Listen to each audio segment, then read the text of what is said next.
이사야 선지자는 유다의 미래 상황을 이야기하는 것이 오늘 말씀이에요. 유다가 앞으로 어떻게 될지 유다 스스로는 지금 몰라요. 하나님은 이 세상을 창조하시고 또 하나님은 이 세상을 다스리십니다. 그런데 막상 하나님을 깊이 알지 아니하면, 하나님의 말씀을 듣지 아니하면 그 유다의 미래가 어떻게 전개가 될지 스스로도 몰라요. 왜냐하면 하나님은 이 모든 것을 다스리시고 또 계획하고 계시기 때문입니다. 그래서 하나님께서 이 유다의 미래를 이사야 선지자를 통하여서 말씀하시고 알려주시는 거예요. 왜 그럴까요? 이 유다의 미래가 하나님의 손에 달려있다라고 하는 것이고, 그런 의미에서 하나님을 굳게 믿는 것이 무엇보다 중요하다라고 하는 것을 말씀하고자 하는 거예요. 1절에 보면은 유다의 상황이 먼저 말씀이 되어지고 있어요. 우시아의 손자여 요담의 아들인 유다의 아하스 왕 때에 아람의 르신 왕과 르말리아의 아들 이스라엘의 베가 왕이 올라와서 예루살렘을 쳤으나 그랬어요. 아하스 왕 때에 아람의 르신과 이스라엘 베가 왕이 연합을 해서 예루살렘을 공격해 왔어요. 근데 다행스럽게 능히 이기지 못하니라. 근데 이기지 못했어요. 근데 어떤 사람이 이 왕가의 소식을 전해주는 거예요. 2절에 보면 아람이 에브라임과 동면하였다 했으므로 왕의 마음과 그의 백성의 마음이 숲이 바람에 흔들린 같이 흔들렸다 라고 표현했어요. 지금 아람 군대가 에브라임에 주둔했다는 거예요. 그러면 에브라임에 주둔했다라고 하는 것은 아람 군대와 에브라임 군대가 같이 연합을 해가지고 지금 유다를 치기 위해서 지금 대기하고 있다라고 하는 소식이지요. 그래서 왕의 마음과 백성의 마음이 숲이 바람에 흔들리는 것처럼 흔들렸다라고 표현하고 있어요. 야, 이거 큰일 났구나. 저 아람과 그리웠던 에브라임이 연합을 해서 이 예루살렘을 지금 쳐들어오려고 지금 저렇게 준비하고 있는데, 그렇다면은 지금 우리가 큰일 났구나 라고 생각을 한 거예요. 위기인 거죠. 오늘 여러분, 지금 이 말씀이 예루살렘이라고 하는, 유다라고 하는 그 한 나라를 지금 말씀하고 있는 거예요. 근데 이 말씀이 과연 한 나라, 한 민족만을 두고 하신 말씀이냐라는 거예요. 그것이 아니라 이 말씀이 우리나라의 미래가 될 수도 있고 또 한 개인의 미래, 곧 우리 교회나 오늘 우리 성도들의 미래가 될 수도 있는 거죠. 근데 문제는 이 아람과 그 다음에 에브라임이 하나님을 잘 섬기는 사람이라면 괜찮은데 아람도 그랬고 에브라임도 그랬고 하나님을 섬기지 않는 자들이에요. 특별히 에브라임은 하나님을 멀리하는 그런 사람 말이에요. 오늘 그러한 자가 연합을 해가지고서 지금 누구를 공격하려고 그러느냐? 예루살렘을 공격했고 또 예루살렘을 다시금 재차 공격하기 위해서 연합군을 형성하여 지금 있는 거예요. 위기지요. 여러분, 이런 위기를 만날 때에 우리가 어떻게 해야 됩니까? 또한 이런 위기의 소식을 누군가 전해주는 거예요. 그래서 흔들렸다라고 표현했어요. 그거 어떻게 해야 됩니까? 3절에 보니까 그때에 여호와께서 이사야에게 이르시되 너와 내 아들 스알수분 윗모수도 끝 세탁자의 밭 큰 길에 나가서 아스를 만나 그랬어요. 그때에 그 위기 때에 환난 때에 하나님이 나타나셨어요. 그래서 이사야에게 말씀하는 거예요. 너 아스 왕을 만나라 라고 한 거예요.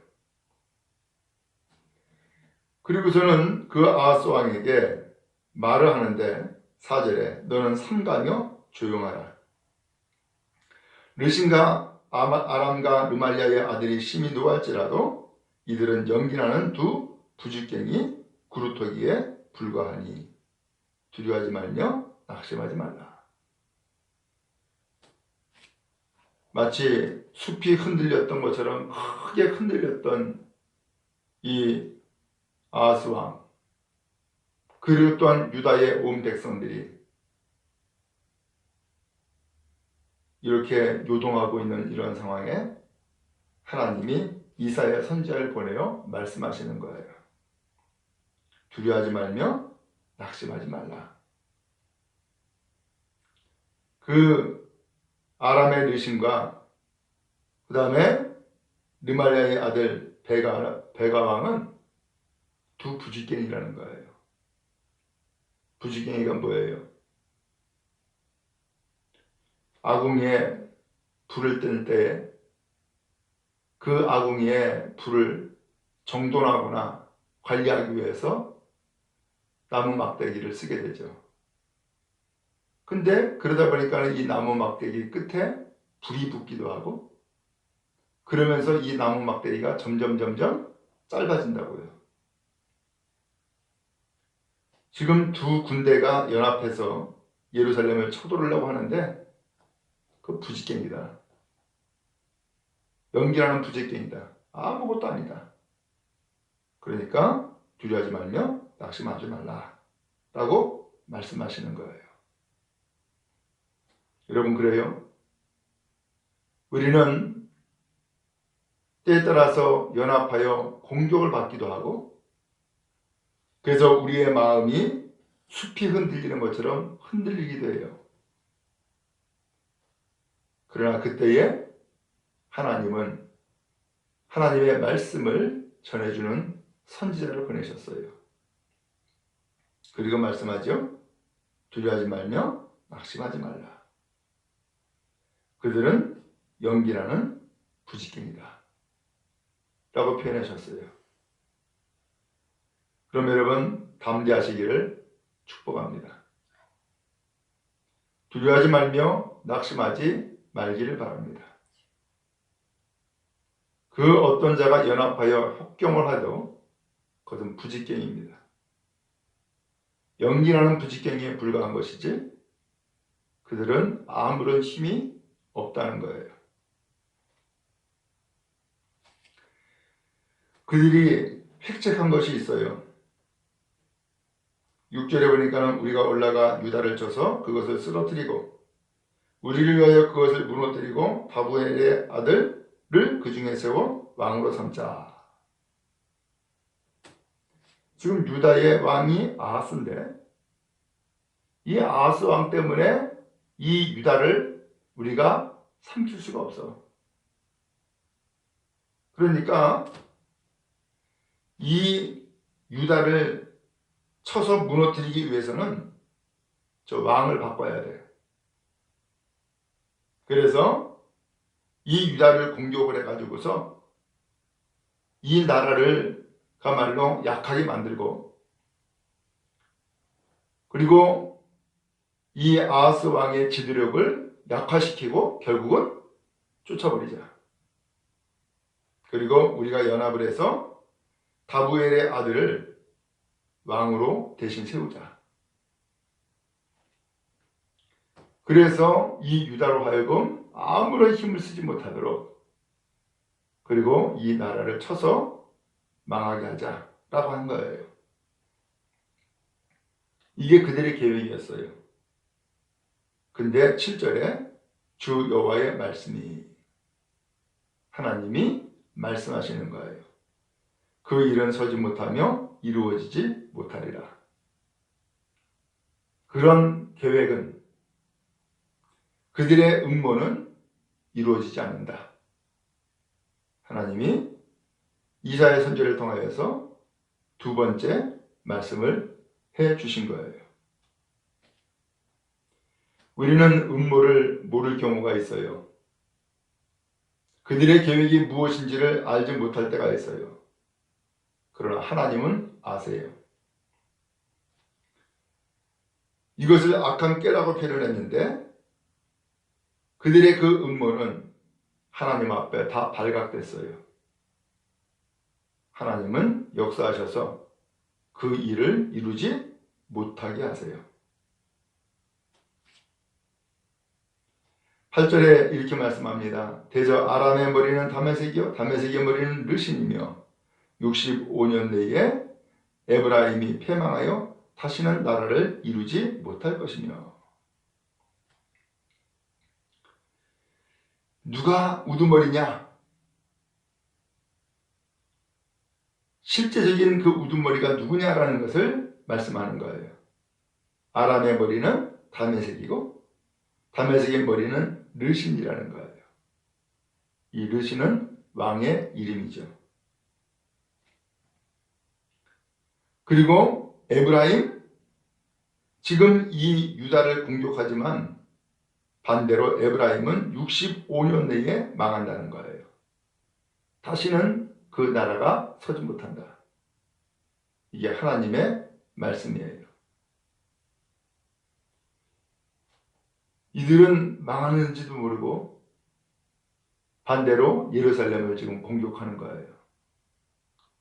이들은 망하는지도 모르고 악한 자와 손잡고 있는 거예요.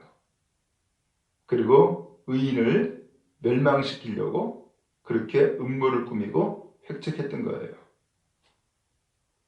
9절에 말씀합니다. 에브라임의 머리는 사마리아요 사마리아의 머리는 르말리아의 아들이니라. 만일 너희가 굳게 믿지 않으면 너희는 굳게 서지 못하리라. 그러면 이 에브라임의 우두머리는 누구였느냐? 결국은 르말리아의 아들이다. 베가 왕을 얘기한 거예요. 오늘 그러기 때문에 하나님은 말씀하는 거예요. 만일 너희가 굳게 믿지 않으면 너희는 굳게 서지 못한다. 그러니까 믿음으로 굳게 서라. 하나님을 굳게 믿어라. 이 말씀을 하고 있는 거예요. 지금 저들이 연합해서 공격하는 것은 영적 전쟁이라는 거죠. 악한 자의 공격이라는 거예요. 그렇기 때문에 이들 가운데, 이러한 가운데에 굳게 서려면은 믿음이 있어야 된다는 거예요. 하나님을 굳게 믿으라고 다시금 선지자를 통해서 말씀하시는 거예요. 그리고 하나님께서 이 아하스 왕에게 말씀하세요. 11절에 너는 내 하나님 여호와께 한 징조를 구하라 라고 했어요. 하나님께 징조를 구하라. 그랬더니 이 왕이 나는 구하지 않겠습니다. 하나님 시험하지 않겠습니다. 라고 한 거예요. 그때에 아하스가 또 이야기합니다. 다윗의 집이여 원하건대 들을지어다. 왕이여 하나님이 징조를 구하라고 했으면은 구하세요. 라고 하는 거예요. 그래서 14절에 주께서 친히 징조를 너희에게 주실 것이다. 주님이 친히 징조를 주실 것이니까 구하라는 거예요. 그 징조가 뭐예요? 보라, 처녀가 잉태하여 아들을 낳을 것이요 그 이름을 임마누엘이라 하리라. 그 징조가 무엇인가 했더니 임마누엘, 구원자를 보내주시겠다는 거예요. 구원자를. 그 임마누엘의 뜻은 하나님이 우리와 함께 계신다라는 뜻이에요. 그 임마누엘이 바로 하나님의 아들이고 그 임마누엘이 우리를 구원할 구원자이신 거예요. 그리고서 그 임마누엘을 지금 말씀하고 계신 거예요.